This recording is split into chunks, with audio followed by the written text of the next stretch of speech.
గత జగన్ ప్రభుత్వ హయాంలో పెట్టుబడిదారులు ఏపీ నుంచి పారిపోయారని మంత్రి కొలుసు పార్థసారథి విమర్శించారు. విద్యా విధానం పటిష్టపరిచేందుకు విద్యార్థులకు స్కిల్ డెవలప్మెంట్ చేస్తున్నామని అన్నారు. స్త్రీ శక్తి ద్వారా మహిళల సర్వతోముఖాభివృద్ధి సాధ్యమని అన్నారు.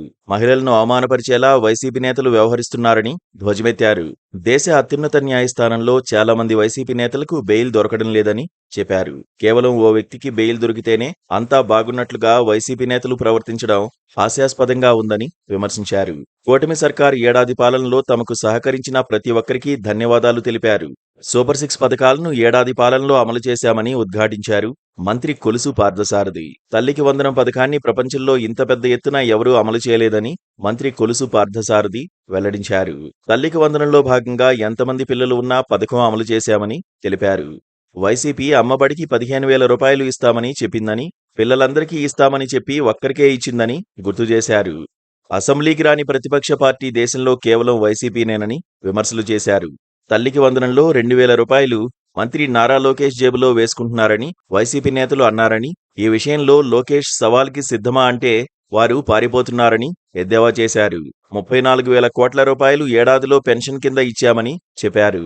జగన్ హయాంలో కేవలం 64,000 రూపాయలు మాత్రమే ఇచ్చారని, పిల్లల భవిష్యత్తు గురించి ఆలోచించారా అని మంత్రి పార్థసారథి ప్రశ్నించారు. ఫీజు రియంబర్స్మెంట్ ఇస్తున్నాం.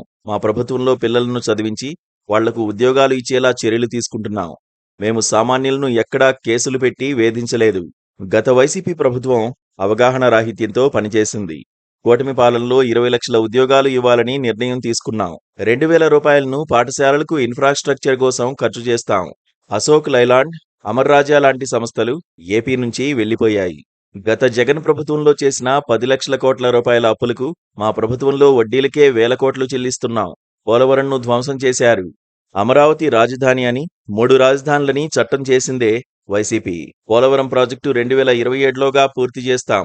87 లక్షల మంది ఉంటే 45 లక్షల మందికే ఎందుకు అమ్మఒడి ఇచ్చారని మంత్రి కొలుసు పార్థసారథి ప్రశ్నించారు.